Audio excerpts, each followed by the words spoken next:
So how lovely to gather this morning to dwell on Bodhicitta, that extraordinary word that we do not have an exact word in English that can actually indicate its depth.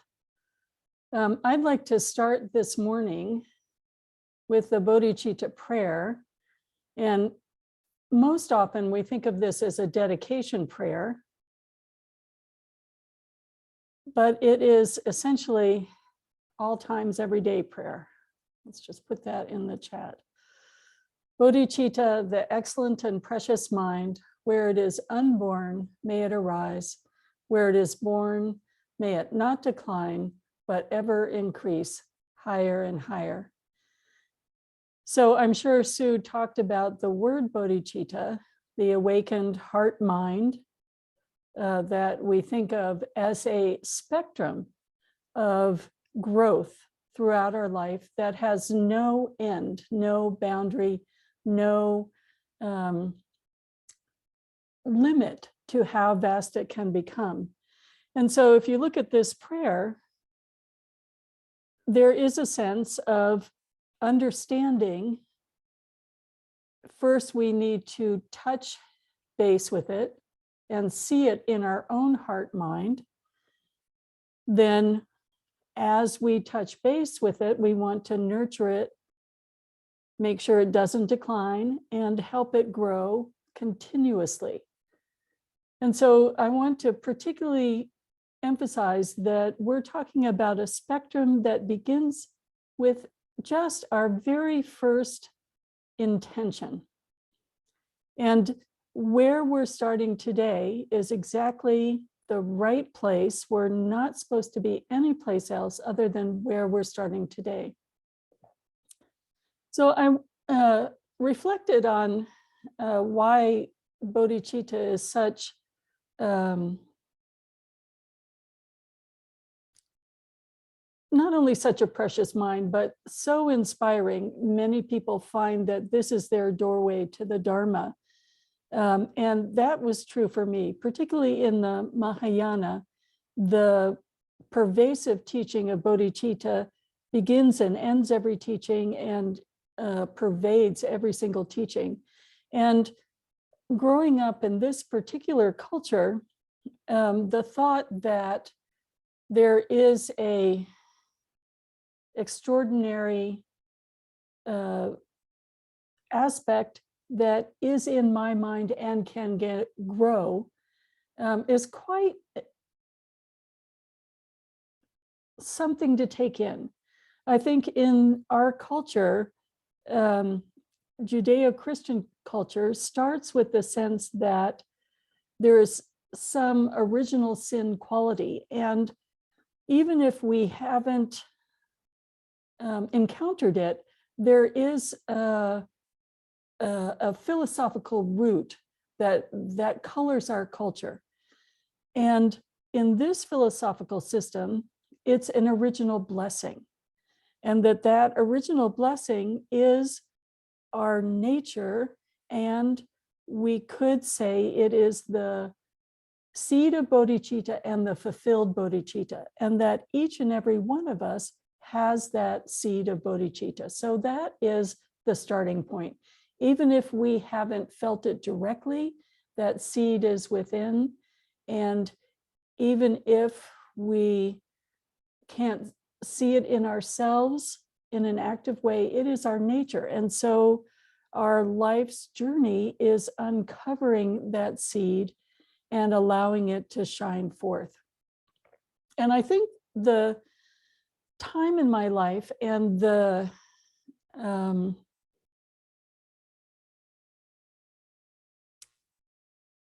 strength that I encountered it in a direct way with people I knew came from my work as a hospice volunteer. And I took a 3-month period and decided I wanted to understand how hospice nurses did what they did, how they had such a loving heart and could come in and just be so gentle and kind with strangers and take such gentle care of people. I was so impressed with a hospice nurse who worked with a friend of mine when I had encountered death directly. So it was in my 30s or 40s. And I went down to the Connecticut hospice, and it was a very interesting place. It was a 65-bed hospice, and half the people died every week. And so they created, it was the first hospice in the US, and they created a program in the beginning that addressed the needs of the nurses and staff to a degree, along with the patients. So their philosophical premise for their business was to include the people who worked there. And as I got to know the nurses, I just was so impressed that they would choose for their life's work every day to go in to do that kind of care. I thought, what extraordinary altruism that is. That, you know, it's one thing to take care of a friend or someone in your family, but to say, I'm going to do it every day with all kinds of people I absolutely do not know. And as I got to know the nurses and established a sense of trust with them,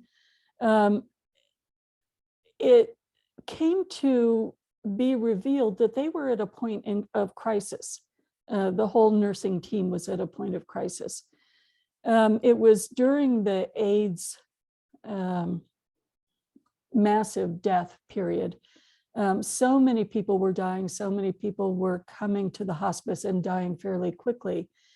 And these people who were so good-hearted, who had, you know, such extraordinary altruistic intention, found that they could not sustain that intention over time. They didn't know how to. They didn't have the skills to do that. And what they were doing was, at the moment of death, they saw themselves making an excuse to go away from the bedside. And of course, when we're taking care of our loved ones, that sometimes happens. And of course, as human beings, we get exhausted. But these nurses could see that they were repeating a pattern, and it was something that hadn't been named. They named it multiple death burnout. And until they started talking about it, each individually saw their intentions, saw their good heart, saw what they were doing, and went into a spiral of crushing shame, just crushing shame. And I made a vow at that time to myself that there must be a way that these wonderful people were missing some piece of training that we did not know about in our culture. And there must be some teaching that allowed people to sustain their altruism. And although I had encountered Buddhism, it was one of the turning points in my life of going deeper into Buddhism. Every culture, of course, every culture teaches kindness and compassion. And every culture, every religion has nuances. And, you know, it may be that there are many places that teach similar trainings, but what I found in Buddhism was a particular intention to how to grow and nurture bodhicitta, and how to have confidence that your own seed has the potential to be a great tree, and a step-by-step training.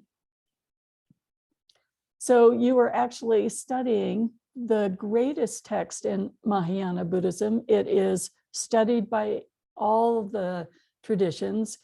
It is memorized. It is taught continuously.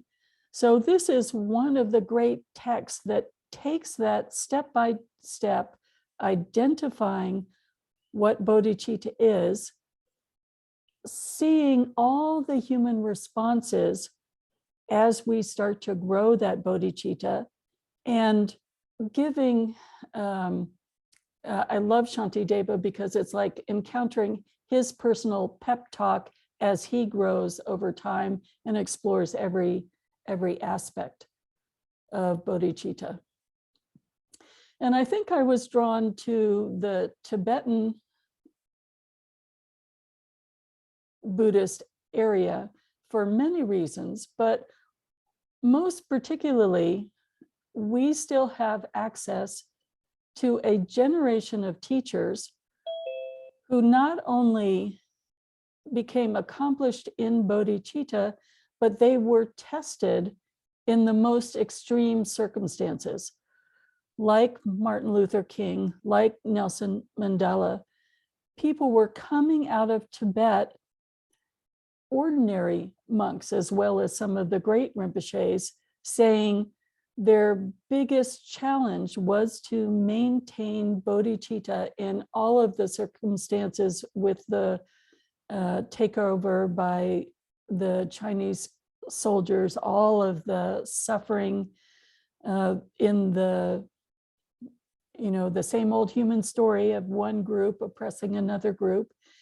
And then all of the suffering they encountered in their pilgrimage as refugees to find safety.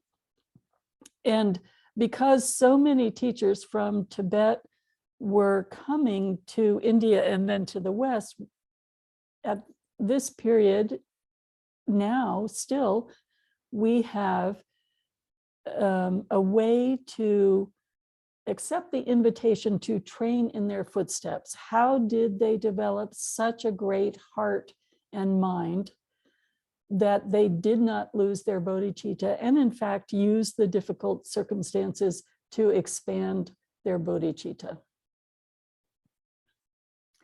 So we can say that this philosophical system has at its very root the view that every being with mind, that in fact the nature of mind is inseparable from bodhicitta. It's a part of it, like a heat is a part of fire. So you can't separate the mind that is aware from the heat at its very nature. We don't often experience it quite like this, though. So the system demonstrates that although that is our mind, although that is our nature, it is covered over. And we need to find that spark and nurture that spark.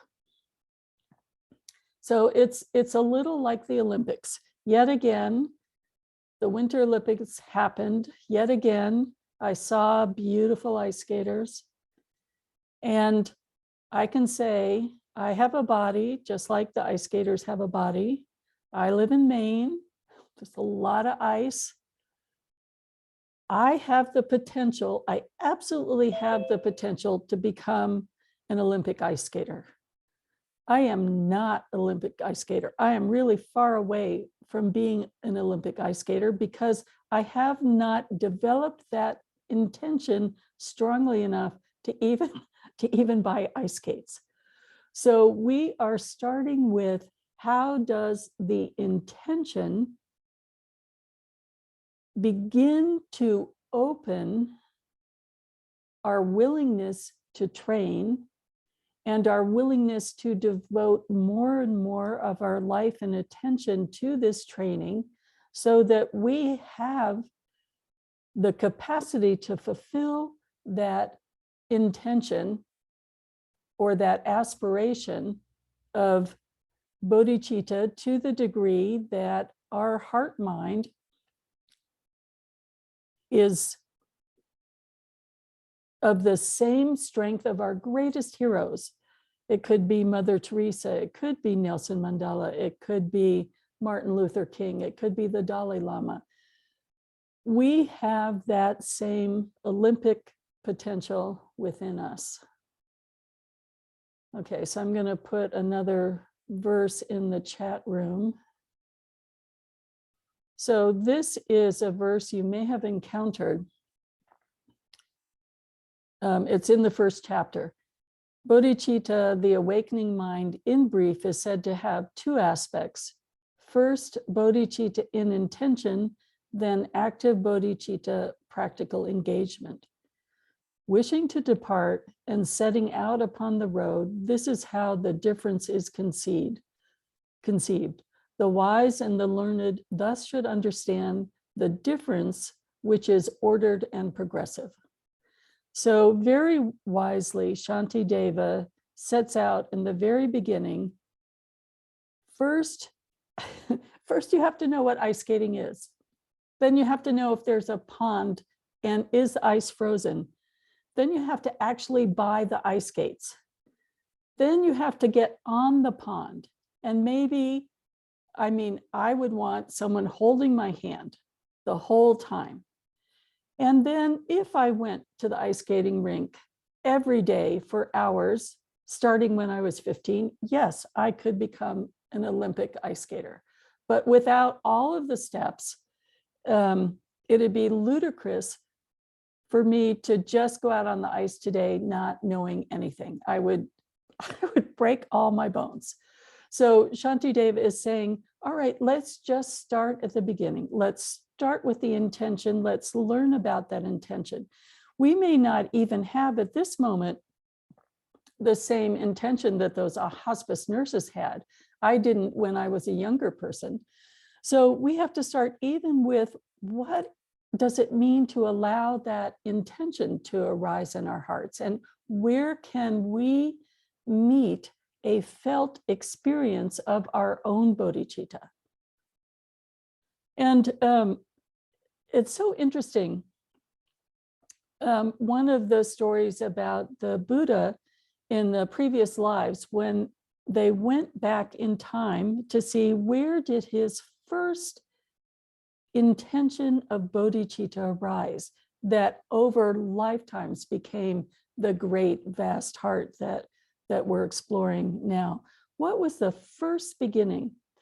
And they tell a story about two oxen in the hell realms.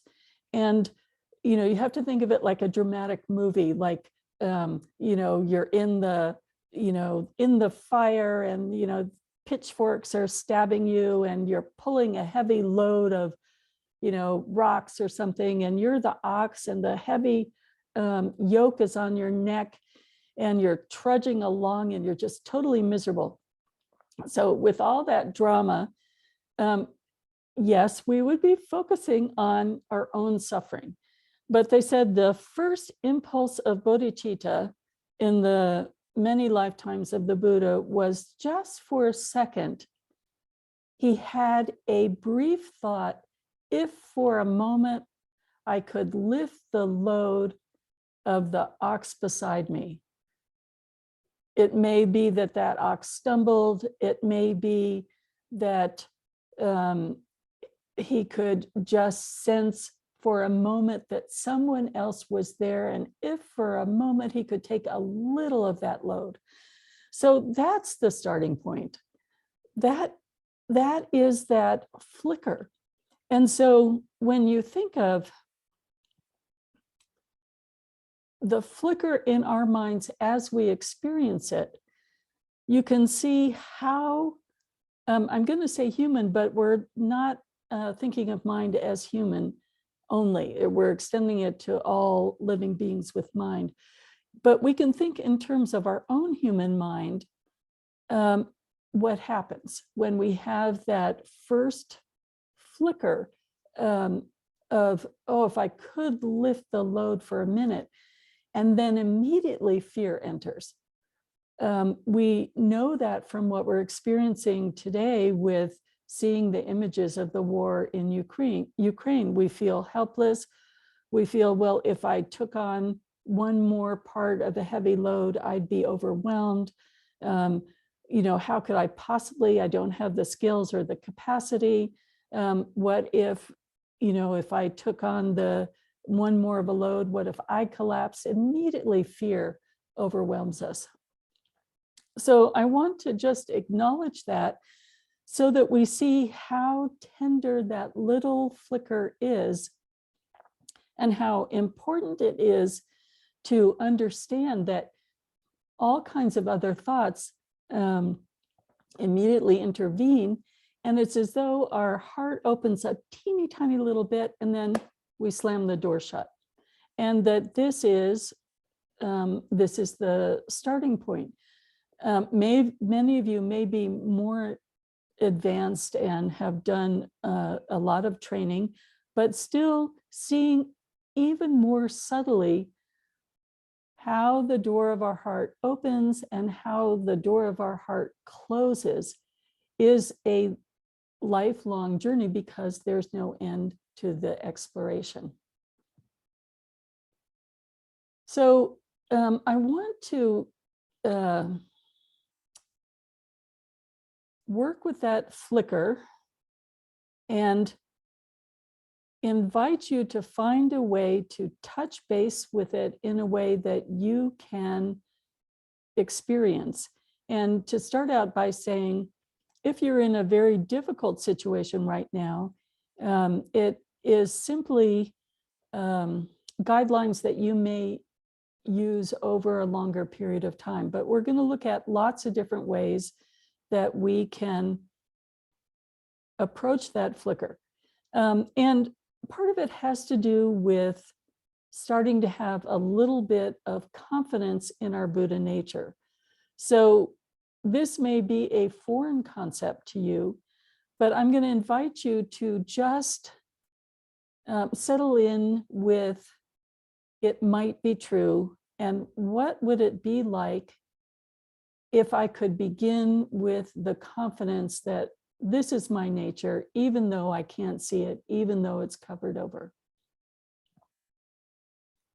And one of the stories that struck me this week that I thought would be helpful, you all probably heard about it.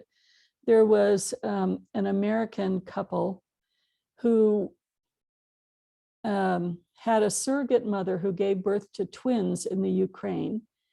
And the father found a way to get the babies out of the Ukraine and to get the mother safe. So if we look at what happened in that scenario, there was a sense that the father could first open because he had a sense that this is my family. So when we have a sense that this is my family, it's very conditional, but still it is bigger than just us. So part of the journey is to see how we define what is my family and what is safe for me to open to.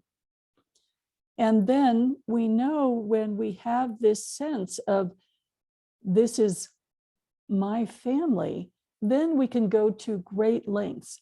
Then there is a power in the warmth that allows us to do quite enormous action. But let's keep with, there's that sense of warmth and opening with a perceived kind of boundary of safety. So we move from ourself outwards in that safety. And probably you have experienced this. Anybody who has an animal companion has experienced the moment where all of a sudden this is your dog or your cat and your heart fully opens to that dog or cat. So we're looking at where do we see and experience that heart opening with warmth? Enough so that we drop the separation or drop the boundary between self and other just a little bit in what we perceive is going to be a safe situation for ourselves.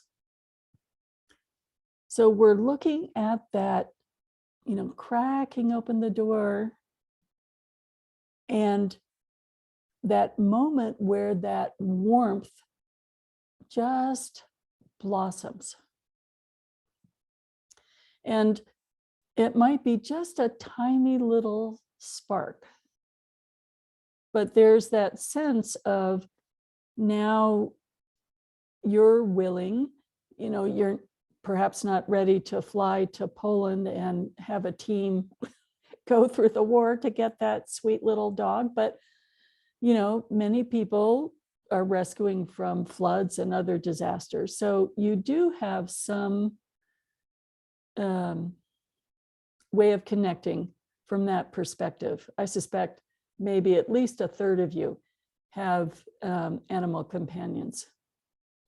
So there is a sense of safety and a sense of the me-ness expanding and incorporating.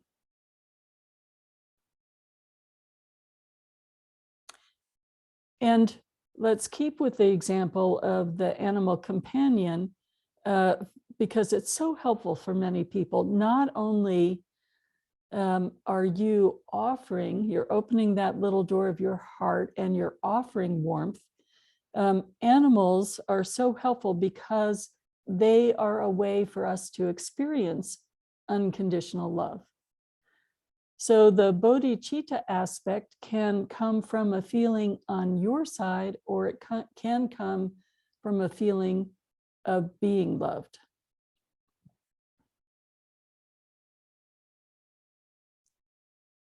So I'm going to invite us now to sit for a minute and just reflect on our lives when we were able to touch one side or the other, either loving or being loved, receiving love. So it may be that you do have a close relationship in your family. It may be that you have a teacher who's extended love to you. It may be that you have an animal companion. It may be that you have sweet little toddlers and grandchildren, but we're just looking for a flicker of warmth that arises in our hearts, whether it's received or extended. And let's just reflect on where today we might touch base with just that spark.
So this starts to be a very interesting exploration. For some people, there's an immediate memory. For some people, you see, oh, this relationship is more complicated than I thought. In fact, we advise people not to use their beloved partners because for almost everyone, that's complicated.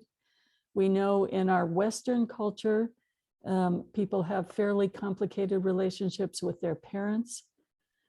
So as you're looking through your relationship and your memories, there may not be immediately available some memory that allows you to have a felt sense of just softening, relaxing, and opening. That's what we're looking for, a softening, relaxing, opening that has a little pulse of warmth. And one of the most moving examples I've ever seen, I can still, be present in the auditorium. The Dalai Lama was teaching in an auditorium in Pittsburgh a long time ago, and they brought a group of juvenile offenders. And finally, one of the young women raised her hand and said to the Dalai Lama, he was giving a talk on bodhicitta, what if I have never experienced this? What if there's no memory? What if there's just nothing when I try to find that spark? And the Dalai Lama was extraordinary. He looked at her and he walked off the stage and walked down the aisle in the auditorium and just hugged her. And it was extraordinary for many reasons. You can imagine he usually travels with a bodyguard, and as a monk, he's never supposed to touch women. And the wonderful thing about bodhicitta is that it is the guiding principle that's more important than anything else. So there is always an exception if there's purity of bodhicitta, that he would just walk into the audience and hug her. So if it's difficult for you this morning to find a memory, you can always think of someone you greatly admire and put a picture near you or put a picture on your altar. For many of us who have spiritual teachers, whenever we meet that teacher, they're gazing at us with the eyes of bodhicitta, with that just complete love, this love we describe as like a mother for her only beloved child. For some people, it may be a historic person. For some people, it may be even something like the sun. It may be nature. That you can feel so accepted, that you can feel that you can drop your barriers and be exactly who you are in this moment, that there is no part of you that is so objectionable that you cannot receive a loving glance from this being. So let's work with that a little bit. What does it like to be on the receiving end, whether it's the sun, whether it's your spiritual teacher, whether it's someone in your life? Can you feel the spark of response of your heart softening, opening, and feeling a warmth arising on the receiving end?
The interesting thing about our wonderful spiritual teachers, like the father of the Ukrainian newborns who saw those babies as his family and moved heaven and earth to bring those babies to safety, our spiritual teachers have trained themselves in nurturing bodhicitta to the degree that they see each and every being, they see each and every life as their beloved only child, that same warmth, undifferentiated from any living being. So there is a sense of no separation, no boundary whatsoever, not even from the perspective of the great spiritual teachers, someone who is looking with loving eyes at someone. Their mental space has entered bodhicitta in the same way fire and heat are inseparable. So we're looking at how to touch base with that spark. And many of you are in the Rochester area. I'm in Maine. We probably have had some experience with a wood stove or starting a fire. So you think of that little flicker, that little spark, and how tenderly you have to take care of that. At least you've seen it in a movie. So there's that tiny little spark and you put something really soft and then add little soft things so it gets bigger and bigger, and then it can take bigger twigs and you have to watch it really carefully and blow on it. So you have to take really good care of it. So this is what we're doing in meditation when we're learning about our bodhicitta practice. We're learning to see the spark, that we have a felt experience where our hearts soften and open and start to blossom in a warmth. And it can be received from another being that our heart responds in that way, or it can be when we see another being, our heart responds in that way. So I'm thinking of the cat lovers. Cats are not as demonstrative as dogs, but the cat lovers see the cat and they have that responsive opening. The example that His Holiness uses is seeing in your imagination a cherubic toddler laughing, just giggling, just able to walk and coming towards you, or you can imagine that as an animal companion, and how you don't have any judgment. You drop the self-referencing, that there's an impulse of reaching towards, and it's not just that physically you want to hug that cute little laughing being, but it's the physicality of the heart also pulsing towards. So for many people, that's a helpful example. And I don't want you to worry if you haven't found some example that works for you in this moment, just to encourage you to explore and to not apply any kind of harshness of I should be able to do this, I should be able to do it today, why don't I have something like this? Have curiosity about where is my starting point going to be? It's the time of year where we're all going out and buying little packets of seeds. So what kind of a seed are you going to start with, and how can you just plant your little seed that's going to be different than my little seed? And we're just going to find what seed that we're going to start with.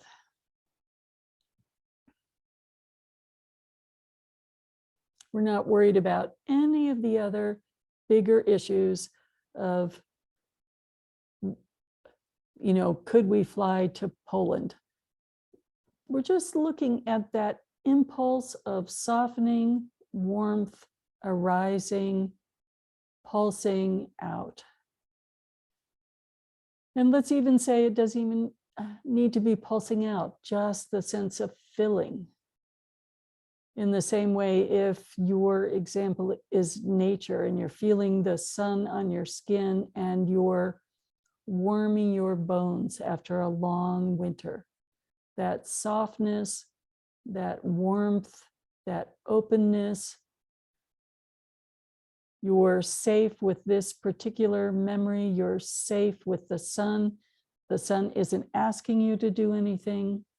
This memory isn't asking you to do anything. We're just going to that felt experience and sitting with it. And as it is, if you're still searching for a felt experience, then that's what you do in this moment. So one of the lovely things is we can help ourselves with this in terms of the felt experience. So you want to make sure you're sitting up straight. I'm going to sit up straight. And if you take your arms and just move your arms back and forth like this, very slowly, move your arms really, really slowly. You might feel somatically that there is a opening of your chest area, opening of your, as though your ribs weren't there, just a physical opening of your heart area. And another body assist is simply smiling. So allow yourself to sit still and change your facial expression into a very gradual smile.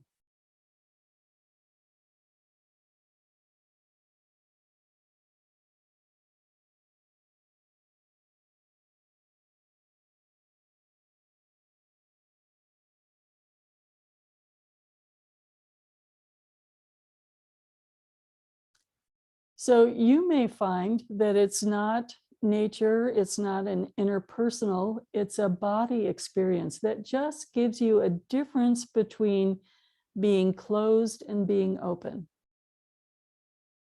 And trust that quality of just the difference of physical opening, or the difference of the change of sense of your mental space when you smile. Let's try that, just smiling.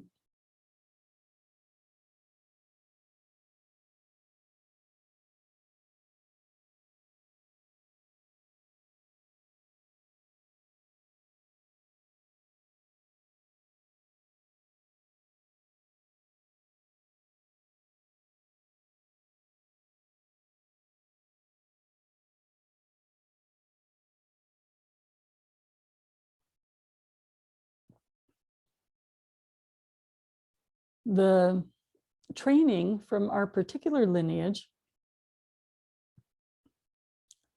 in addition to Shantideva, is contacting that felt experience and staying right there. And coming back over and over again to that felt experience, moment after moment after moment. So many of you have had some introduction to meditation. It might be being aware of your breath and breathing in and out. It might be saying a mantra where you're focusing on a word. But what we're going to do this morning is take that flicker, that felt experience, however you've touched it, and say, okay, I'm going to come back to that over and over again. That is going to be the focus of my attention. And in this particular training, not only is the instruction to smile as a sonomic assist, but it's also to put your right hand on your right knee and your left hand in your lap, the position that you see the Buddha in most in terms of the historic Buddha. And this is called the touching the earth mudra. So when he became enlightened, the lack of trust manifesting as an aggressor was, how can you prove that you're enlightened? And he touched the earth and said, the earth is my witness. So for today, I'd like you to experiment with the touching the earth mudra as I'm touching the earth in trust that bodhicitta is my nature and my witness, that there is a presence, and I'm touching the earth as a touching confidence in this extraordinary teaching that our minds are none other than bodhicitta at root. So in that position and smiling, like it's a little spark that you're building into a fire, touch base with that softening, that warmth, that quality of filling, and that quality of pulsing, reverberating, and come back to it over and over again, that that's your object of meditation. That's your base that you're returning to. You notice when you let go of it, when the sensation evaporates, and you come back over and over to that, and just that.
So immediately it's evident that our minds jump around a lot. It's quite subtle, and our minds get distracted very easily. So we begin to go through a kind of sorting process. So rather than go from story to story to story, select one thing. It may be today you're going to try the sun. It may be today you're going to try your animal companion. It absolutely doesn't matter. You're starting with just one thing and you're noticing the felt experience, the warmth and pulse. So it's not about the story. It's that felt heart softening with warmth, that openness. It's as though you're not even cracked the door open yet. You're just letting the warmth build up that it starts to swing open on its own. So start with just one thing and say, okay, today is a great day to experiment. I'm going to try just one thing, and I'm not going to focus on the story. I'm going to see how the story leads me to a felt experience. How can I stay in that felt experience? And then when that felt experience dissipates, you might go back to that same story again, not a different one, and see if you can generate that felt experience. You're trying to make a map for you to get to that felt experience and stay in that felt experience. That soft, open, undefended heart. We're all in safe places right now. We're sitting in our nice warm homes, so we can be undefended and just see what that feels like. Okay, let's work with, again, one story, that soft, vibrating, filling, and undefended.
So this process is deeply healing and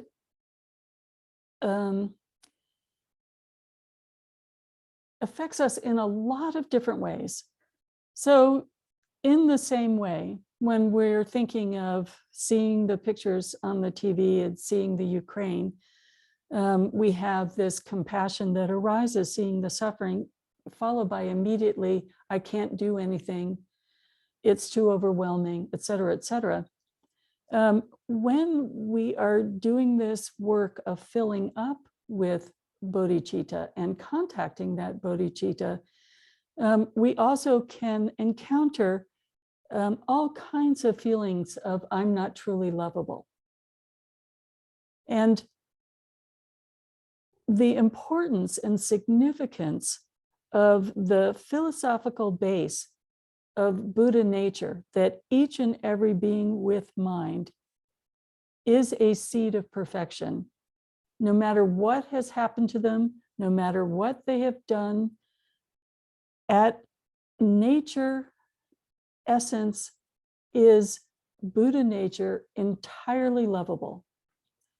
And so we can start to test out how in my own being do I feel so impoverished in terms of being able to receive love, hold love, or feeling lovable. What are the different kinds of things that arise in my mind? And can I set that aside, trusting the Buddha nature that we are perfectly lovable and perfectly capable, and we need to soften to our own belief about ourselves.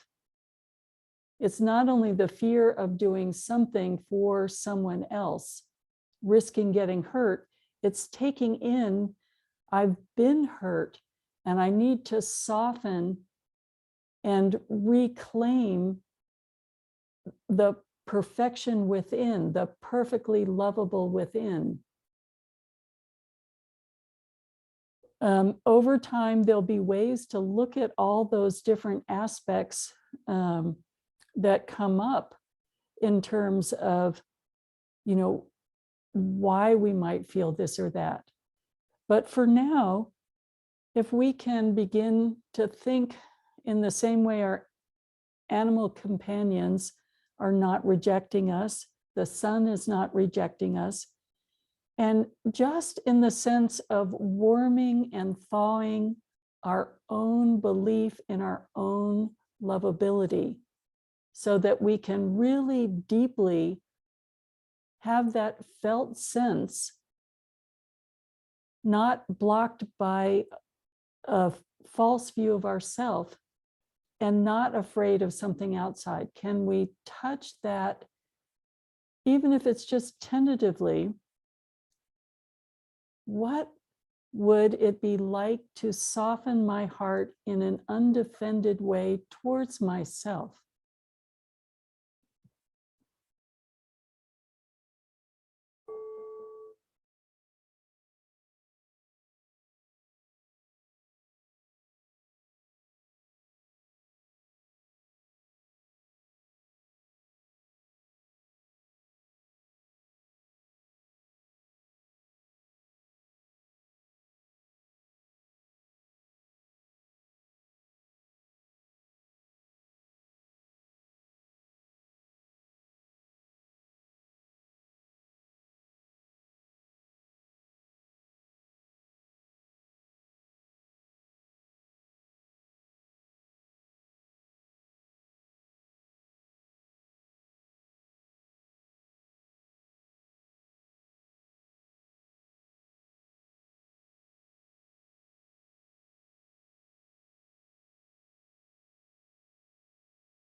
So keep noticing how your own unique mind is responding, how quickly we start telling ourselves a story or a narrative about what we're doing.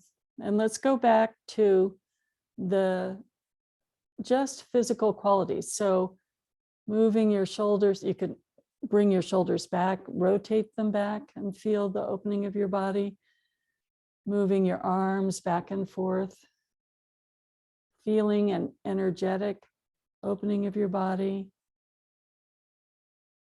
And every time in meditation, when you start to see the narrative or the story arise, go back to that felt experience. Let's try the smile again.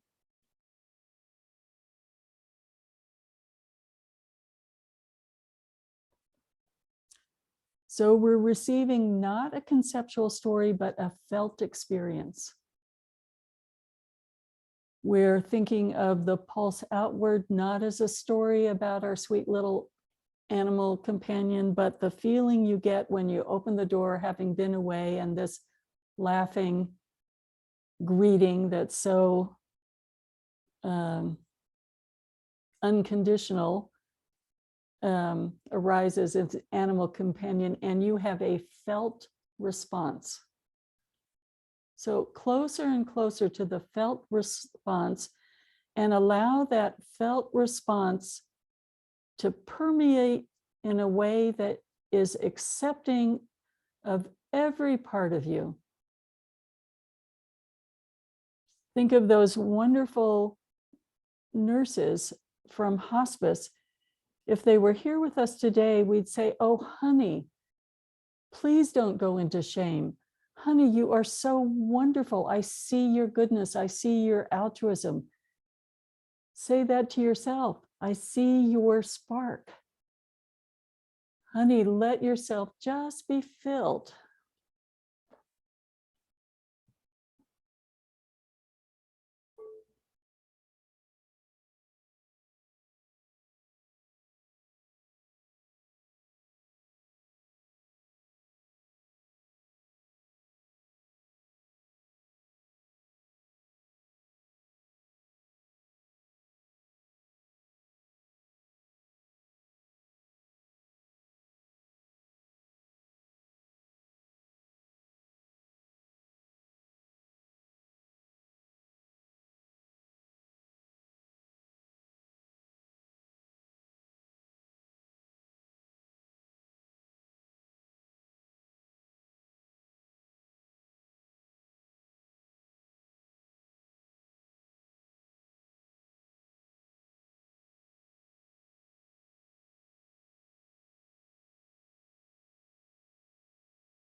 So just acknowledging that it takes some investigation to find a beginning point to begin to fill with bodhicitta. It takes time to learn how to focus on that spark and have your concentration develop so that you can maintain a focus on that spark. And the whole development begins with one little spark and it expands limitlessly. So I want to go back to the prayer that I began with. Bodhicitta, the excellent and precious mind, where it is unborn, may it arise. Where it is born, may it not decline, but ever increase higher and higher. And if you're in deep healing today, and if only you had the aspiration to learn how to identify the felt sense. Imagine the Dalai Lama is on the stage and he's seeing you and he's seeing you are a baby Buddha. You are a Buddha to be. I can see that aspiration in you, and I'm so overjoyed that you have the aspiration that I'm going to walk down and hug you. So let's let's switch to gallery view. And for a moment, give each other a visual hug. Just rejoice that all of us are together today with the aspiration to develop our bodhicitta in this world that is so filled with difficulty and suffering, that even the aspiration is precious.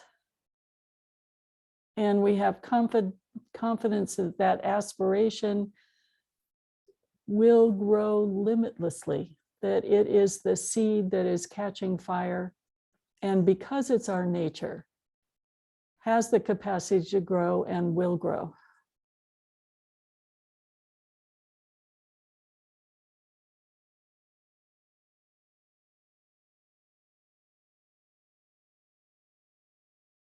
And even if it was difficult for you, you can rejoice that you're with people who are sitting with the same aspiration that you have in a tradition where it's seen to be everybody's pure potential.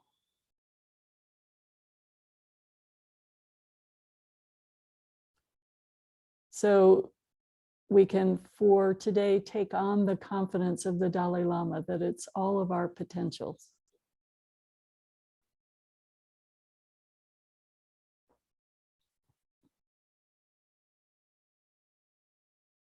Not only is it our potential, it's the same potential.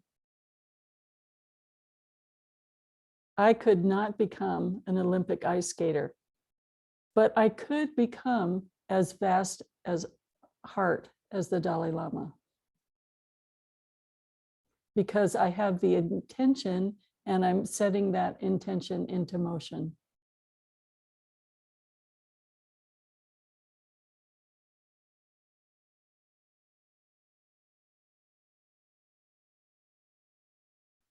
So I think this is a good resting point for today.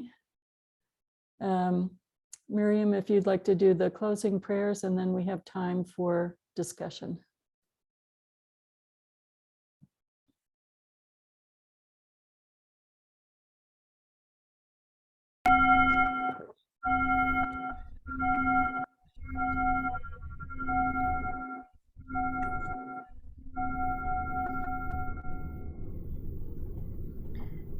Thank you, Ken, for these valuable things. Thank you, everyone.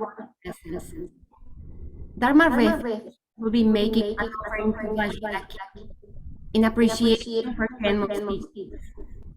We want Sangha to also make an offering to Vajra Dakini. The link is in the chat. Dharma teachings are offered freely. They are medicine, and we wish to make them available to everyone. Participants are invited to offer dana, an ancient Pali word meaning generosity, giving, or gift. Dana is not at all like paying for a class. Rather, it is an open-hearted trust that, as students benefit from the Dharma, a wish to bring the same benefit to others arises in them. Monastics like Khenmo vow to dedicate their lives to teaching the Dharma and are solely supported by Dana. Additionally, our administration operations that create our practice and study opportunities are funded by your Dana. Further, when we offer Dana to abbesses, rinpoches, and other teachers, our donations are not to an individual person. Instead, our donations support their nunneries and monasteries, the resident monastics, and all their future programs, activities, and Dharma offerings. This carries immeasurable blessings as we become a part of offering the healing medicine of the Dharma.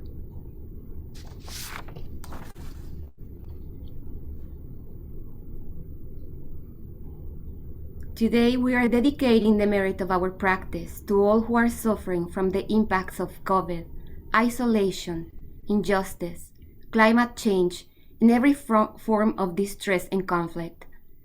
If you have someone in need, please call them to mind and feel free to say their names to yourself.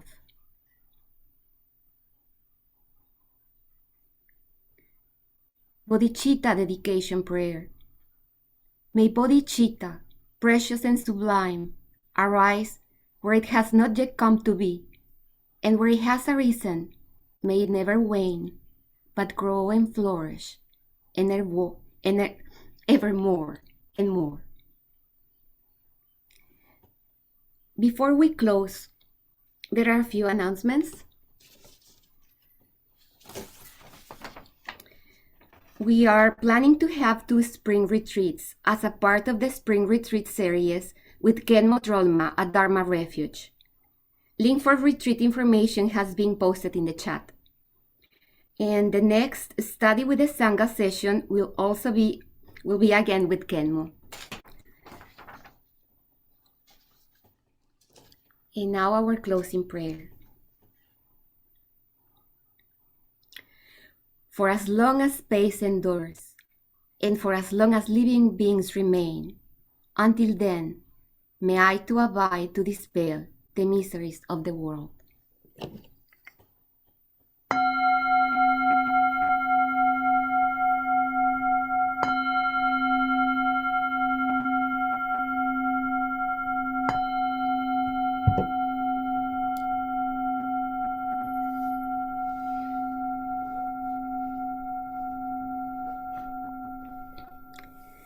Thank you everyone for being here. You're welcome to join us in our virtual tea room for Q&A with Khenmo.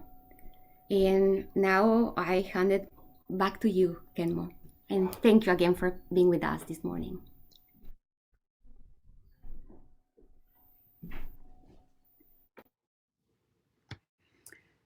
I just want to add something real quickly for our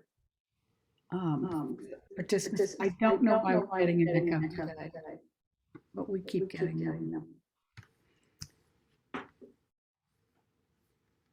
Anyway, if you don't want to be, like if you have a question and you don't want to be specifically identified, just put your question in the chat and I'll make sure to know your question.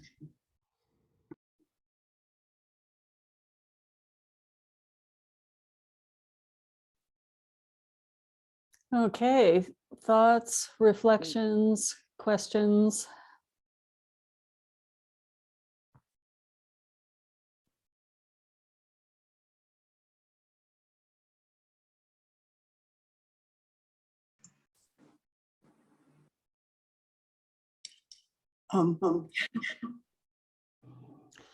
Sue?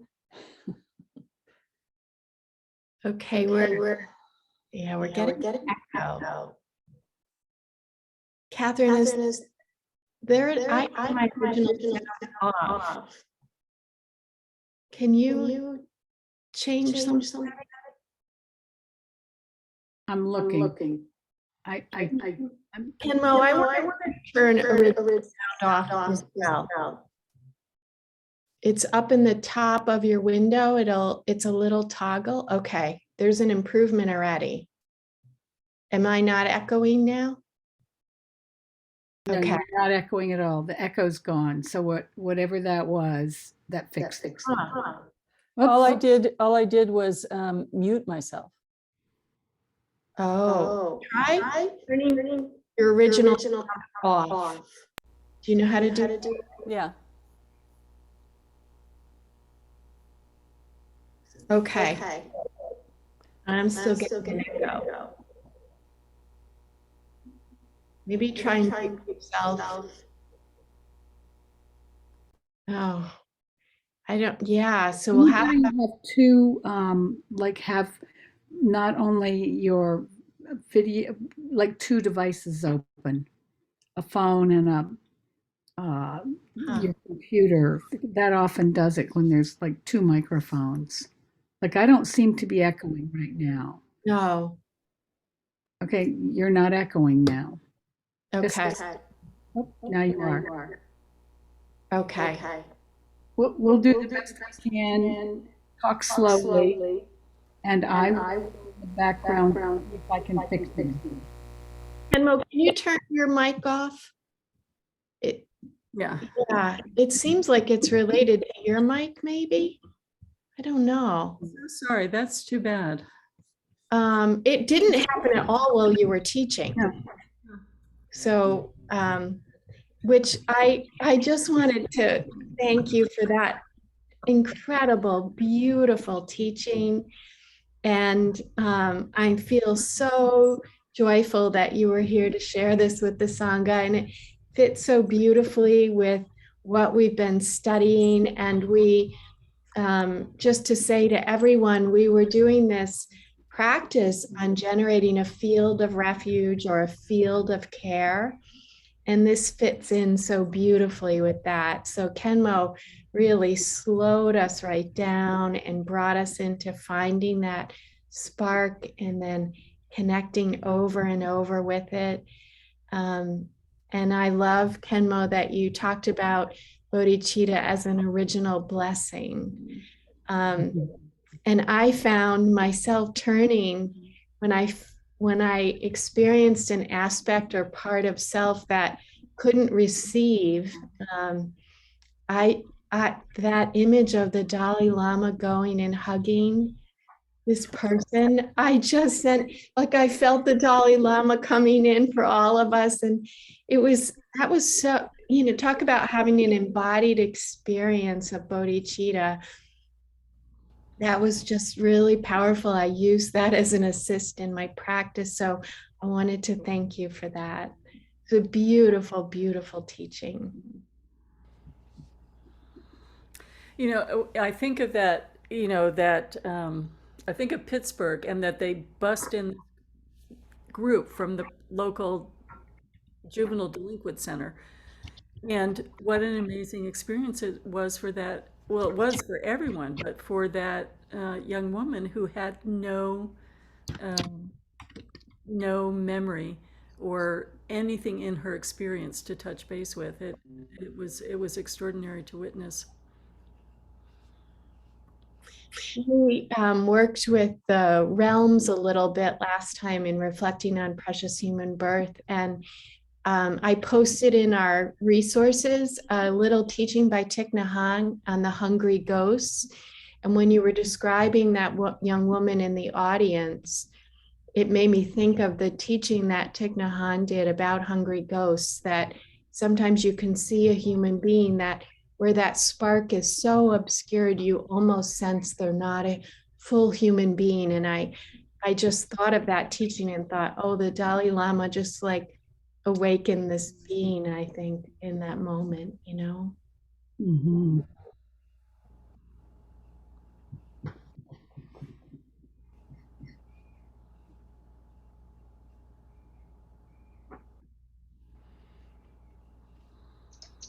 Yes, Khenmo, thank you so much for that marvelous teaching. It really was heart opening, and one thing that stood out for me was when you mentioned that we have a sense of original sin in our culture.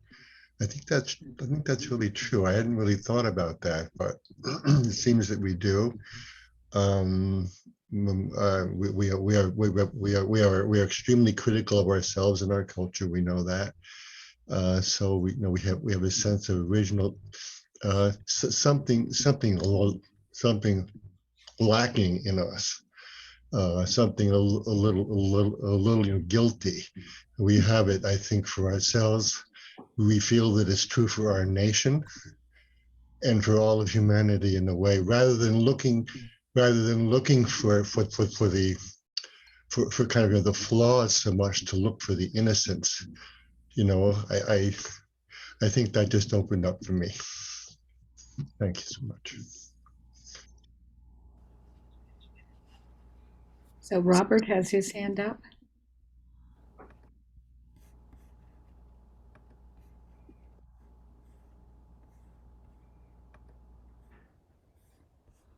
Rob, we can't hear you.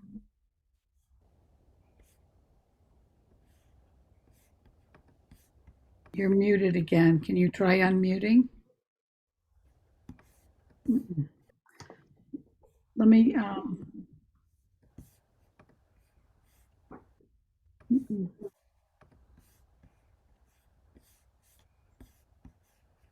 We can't hear you. Maybe you can put it in the chat room. Exactly. Rob, you could also check your microphone setting under the audio settings and make sure it's set to pick up, you have a microphone picking up your voice.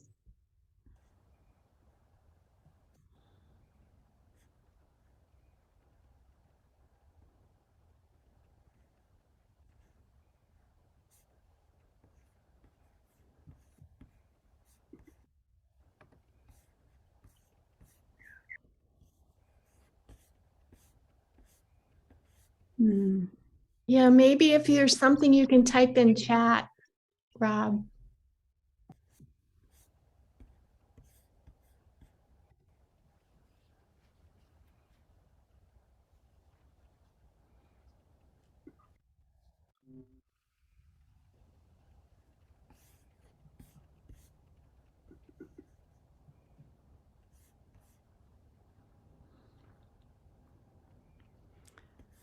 Yeah, so Kelly, why don't you go ahead and unmute, and Rob will be looking for your question in the chat room. Okay. Thank you so much. My battery went out, so if I go out, it's because of that. Khenmo, I want to thank you so much from the bottom of my heart. I spent most of that crying, and I'm an end-of-life doula, and to be with the dying person and being witness to their pain and their suffering, and it's the most intimate of relationships because you hear everything of all their experiences and their deep down, their admittances, and to be with them with the keeping the oxen, the cover over of my own things, and to go be present with them without my thing, and to be witness. And they are my teachers. They absolutely are my teachers, and to be looking for family, and this Sangha is my family and my safety. And I have my dog. She was present, and I have a dog and a horse, and they are my teachers and my love and my warmth and support. The spark, I lit my Palo Santo and had to nurture that ember for that. So I just got so much from your talk. I so appreciate you. Thank you so much. Thank you.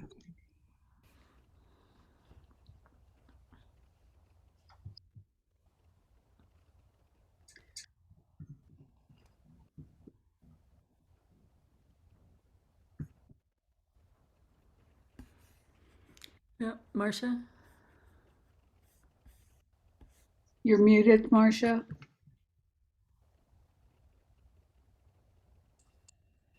Khenmo, first of all, thank you so much for this beautiful teaching. And some of us have had the privilege of experiencing some sustainable compassion training, and that's been very therapeutic for me as a person. Your teaching today helped me make the absolute connection between Bodhicitta and sustainable compassion training. So it opened up a whole new chapter for me, and I want to thank you for that.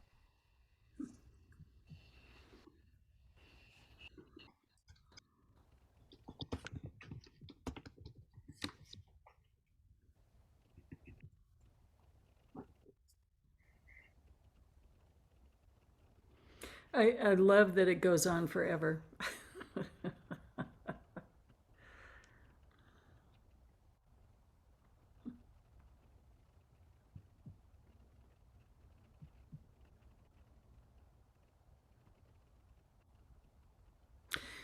I don't know if you heard about the second stage of the father to the two twins. Now that the babies are safe, the surrogate mother was coming to safety, and he's using all the organization of putting together the process of getting the babies to safety to send medicine into Ukraine. So his expansion is getting more and more incorporating the country into his family instead of staying with the babies and the surrogate mother. So that's a good example of the extending.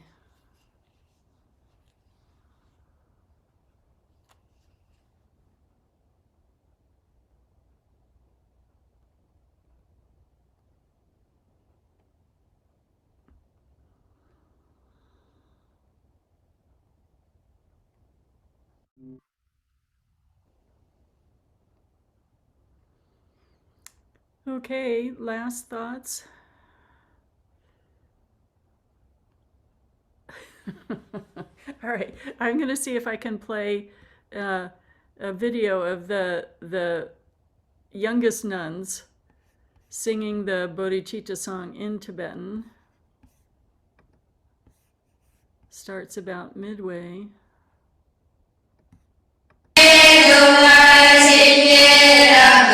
Okay, let me get a little.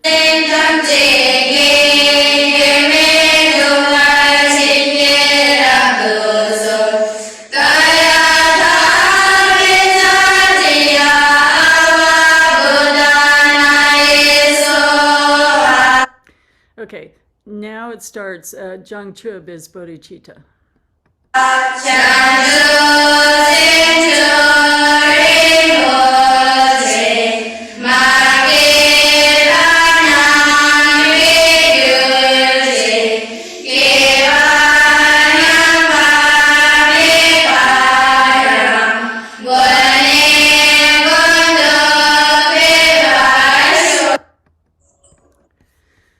So that is that beautiful prayer, Bodhicitta, excellent and precious mind. Where it is unborn, may it arise. Where it is born, may it not decline, but ever increase higher and higher. And that's the youngest class at Samtenling Nunnery in Tibet. Sorry, in India, the Tibetan nuns in India. Okay, I'm going to sign off now, and please keep discussion going if you like, and see you in a couple of weeks. And if you can, take a few minutes each day to go into that spark and nurture that spark. Thank you, Khenmo. Thank you. Thank you so much. Thank you so much. Thank you. So I just want to make a quick comment on watching those young nuns singing the prayer. It was like at the far corners of the universe could hear it. And we in our Western culture, I think that's part of that be in church we're talking about some of that original sin and being quiet and being humble. We don't belt out our prayers and aspirations and wishes for the world. We just like, I am doing it. And I just loved their like, you could hear it probably walking by the building. You could have heard it from, a football field away. And, I just loved that. It was so inspiring.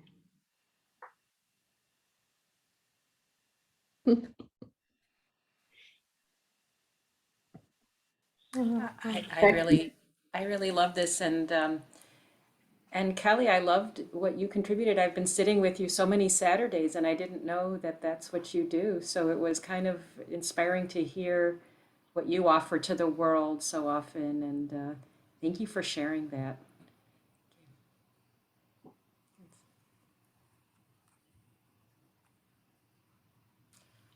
I also love the analogy of skating, being an Olympic skater. That was so funny. I think we're all heading out to the frozen pond and buying our ice skates at this point, I love that.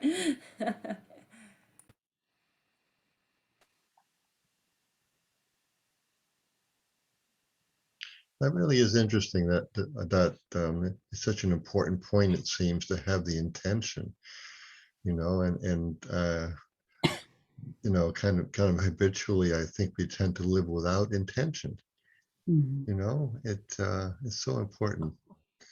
Yeah, I'm glad you mentioned that. It's so totally essential to the whole tradition, but still it's easy to forget. Yeah. And Miriam, thank you so much. You did a great job. Oh, beautiful today. Yes, our little Sangha village, Catherine and Miriam and Bob, all behind the scenes making this happen. So thank you so much. I'll ask Khenmo for a link to the little nuns singing the Bodhicitta prayer, because it's so sweet. I was about to ask her, but I'll get it and I'll put it on our resource page.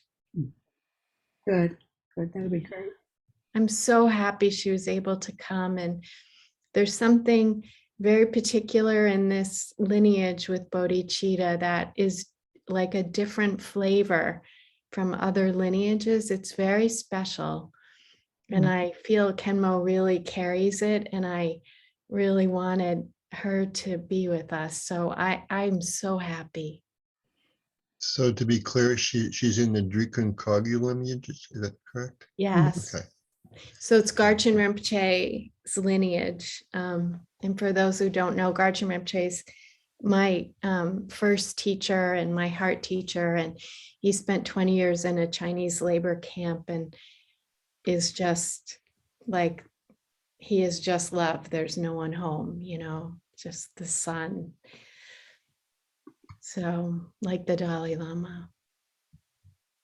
Thank you so much for arranging, and everybody, for this, because I really think you're so right on. It just connects so beautifully. And Marcia's comment with the sustainable compassion and the way that Khenmo describes and uses metaphors, and her language was so very vivid and helpful. So just wonderful. Thank you so much, everyone. I also want to encourage, if you're able to come to the retreats, Khenmo's going to do a Wednesday night talk before the Saturday retreat, which will share a lot of the concepts for the retreat. And then there'll be a Wednesday Q&A after the one-day retreat. But she's going to be teaching from this meditation system that her teacher developed for Westerners. And what is really kind of amazing about it is that they've taken some of the yogic energy practices to kind of clear the energy from the body and mind to really support you in dropping in with a kind of clear mind and a body at ease as you practice. And I have known these practices were kind of missing for many of us in the West, but they used to not be available unless you were in 3-year retreat. And her teacher, who's the head of the lineage, has opened them up and authorized her to teach some of them to us. And they are really something. If you struggle with a bouncy mind in practice or a body that can't get comfortable, I have found it brings me into a state that I could usually only access after like a long retreat. So I really want to encourage you guys, if you're able to attend those 2 retreats, it's a precious opportunity. We've been working hard to arrange it. I don't know if we'll be able to be at our Dharma Center, but I suppose anything is possible. Yeah. Hi, I'd like to just agree with Sue on this, because I've been studying with Khenmo for 2 years in this lineage that she's teaching, and it is really profound. It is one of the best teachings I've ever had, and she's a master meditator. And she's very clear. Her mind is very clear. And so I would encourage you to also, try to attend it. The exercises are just amazing.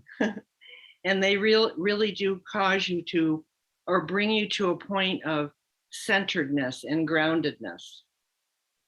And then you can proceed from there. And she's wonderful with the meditations like she was today, kind of giving examples and helping you along.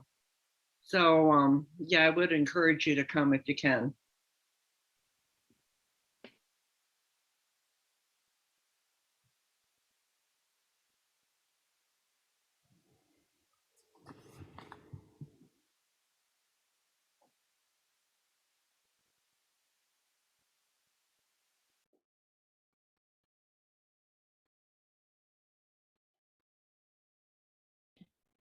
Rob, I wish we could have heard your question.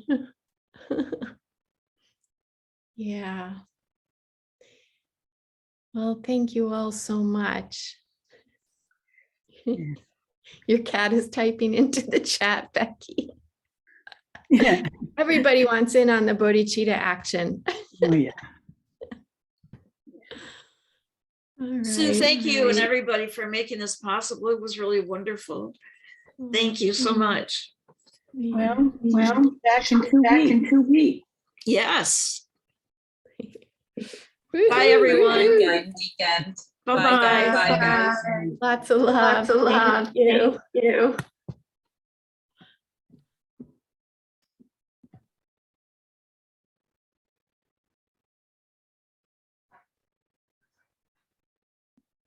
All right, I'm going to close it down now. Bye, everyone. Bye, Usha. Bye, Miriam. Thank you so much. Thank you.